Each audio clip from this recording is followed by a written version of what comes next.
이 영상을 클릭하신 여러분은 피해자이십니다. 영상을 시작하기 전 몇 가지 질문을 드리겠습니다. 첫 번째 질문, 여러분은 이 영상을 어떻게 클릭하셨나요? 아마도 꽤나 자극적인 제목과 썸네일 때문이었겠죠. 왜냐하면 저는 유명하지 않은 유치하기 짝이 없는 차일드이니까요. 두 번째 질문, 이 영상을 클릭하실 때 얼마의 시간을 고민하셨나요? 제 생각엔 8초 이내일 것 같습니다. 사실 8초도 걸리지 않았을 겁니다. 마지막 질문, 하셨습니까? 8초. 마이크로소프트가 2015년 실시한 연구에 따르면 현대인의 집중력은 8초에 불과한다고 합니다. 8초? 8초가 엄청 짧은 거 아닌가요? 1, 2, 3.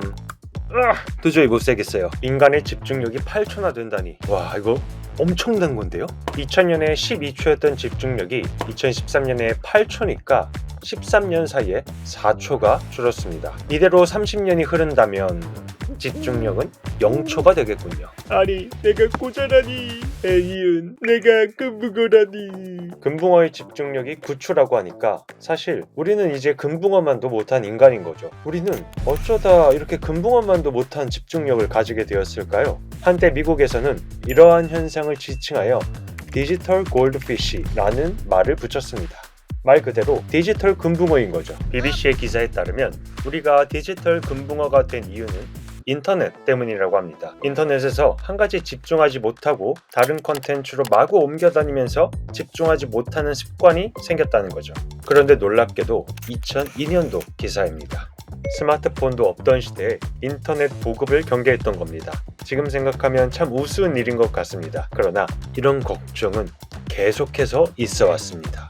2010년 페이스북이 전성기였던 시절에는 SNS를 카스트 제도에 비유하기도 했습니다. 자신이 맺고 있는 친구의 수, 게시물의 좋아요 수가 스코어링되고 그것이 현대에선 남들이 갖지 못한 파워, 즉 권력과도 비슷하다는 논리였죠. 노예부터 왕족까지 나누던 인도의 신분 제도에 비유하는 것은 다소 과한 묘사일 수도 있지만 인플루언서가 새로운 직업이 된 것을 생각한다면 마냥 부정만 할 순 없을 것 같습니다. 왜냐하면 이런 인플루언서는 실제로 우리의 삶과 문화를 흔들기도 하니까요. 혹시 이 가방 보신 적 있으신가요? 올해 미국에서 유행한 가방인데 이 가방의 가격은 2.99달러였습니다. 그런데 999달러가 되었습니다. 그리고 저 역시 얼마 전 미국에 갔을 때 저도 모르게 이 가방을 샀습니다. 어떻게 이 가방은 명품이 되었을까요? 바로 틱톡의 바이럴 덕분이었습니다. 사실 트레이더 조스의 토트백은 2014년부터 여러 셀럽들의 소장품이었습니다. 그러나 2014년으로부터 10년이 흐른 지금 누군가가 이 가방을 SNS에 바이럴 시켰고 이것은 유행이 되었습니다. 카스트 제도에 대입하자면 현대판 귀족, 즉 SNS의 엘리트들이 유행을 만들고 소비를 일으킨 거죠. 그리고 이런 현상은 우리도 모르게 끊임없이 일어나고 있습니다. 두바이에서 초콜릿을 만드는지도 몰랐고 탕후루 노래까지 나올 줄도 몰랐거든요. 그리고 우리는 이런 현상을 디토 소비라며 멋진 이름까지 붙여주었습니다. 나 역시 라는 뜻인데 너가 사면 나도 산다의 소비 방식입니다. 그런데 이쯤 되니 저는 조금 무서워졌습니다. 저는 어린 놈의 차일드 놈이기 때문에 상상력이 매우 풍부하거든요. 그래서 막 이런 상상이 드는 거예요. 언젠가 이 SNS 귀족들이 똥셀카를 유행시켜버린다면? 막 이러는 거죠. 얘들아, 똥은 힙한 거야. 따뜻하고 어제 나를 비춰주는 차가운 존재지. 너도 지금부터 똥을 숭배하렴. 온갖 SNS 피드에 똥 사진이 난무하는 거죠. 여기도 똥, 저기도 똥. 그리고 뉴스에는 기이한 똥 현상 이러면서 자극적인 썸네일까지 써버리고 이렇게 말도 안 되는 일들이 일어나는 거죠.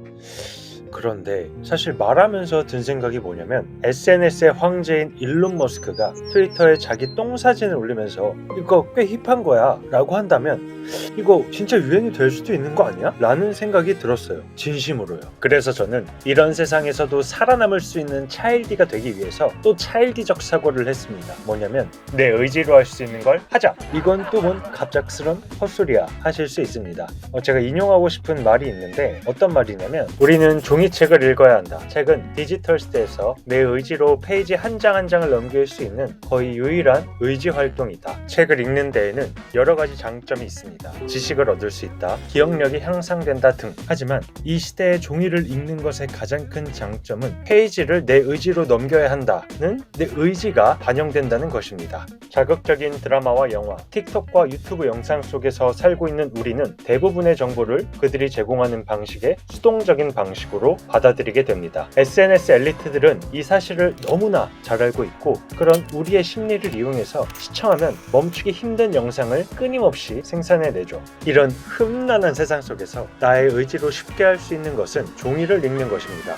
손에 책을 쥐고 생각하고 싶으면 나의 의지로 잠시 페이지를 멈추고 생각이 정리되면 다시 나의 의지로 종이를 넘기고 수동적인 태도에 익숙해져서 자율적인 선택에는 어색함과 두려움을 느끼는 현대인들에게 꼭 필요한 훈련은 종이 넘기기가 아닐까 생각했습니다. 네, 저는 이제 의지에 의한 선택은 능력이 된 시대라고 생각합니다. MZ세대에겐 참 별게 다 능력이다 하실 수 있습니다. 그런데 어쩌겠어요. 세상은 이미 이렇게 변했는걸요.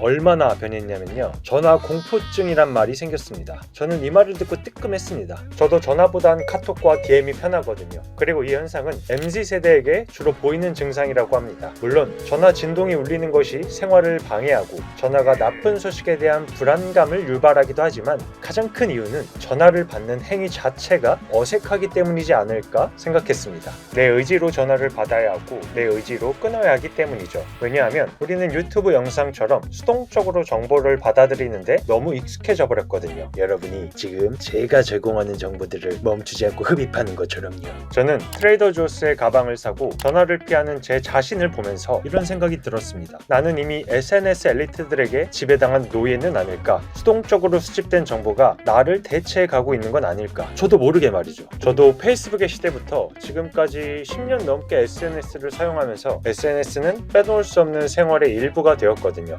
급동이 마려워서 화장실로 튀어가야 하는 생사가 달린 상황에서도 핸드폰을 찾고 취미인 운동을 할 때도 항상 유튜브 음성을 귀에 박아넣거든요. 저는 어느 순간 그들에게 길들여진 걸지도 모릅니다. 현대시대의 가장 하층민인 SNS의 노예인 거죠. 그리곤 어떤 방식으로든 경계가 필요하다는 생각이 들었습니다.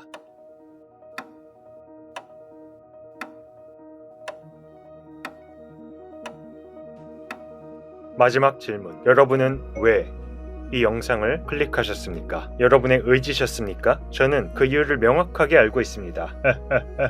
바로 유튜브가 여러분에게 제 영상을 어떤 이유에선가 띄웠기 때문이죠. 그 의도는 선한 것일 수도 악한 것일 수도 있습니다. 여러분이 선택했다고 생각하시겠지만 만약 그 선택이 누군가의 의도에 의한 거라면 그 선택은 오로지 여러분의 의지였다고 할 수 있을까요? 일라이 파리저라는 미국의 작가는 테드에서 이런 말을 합니다.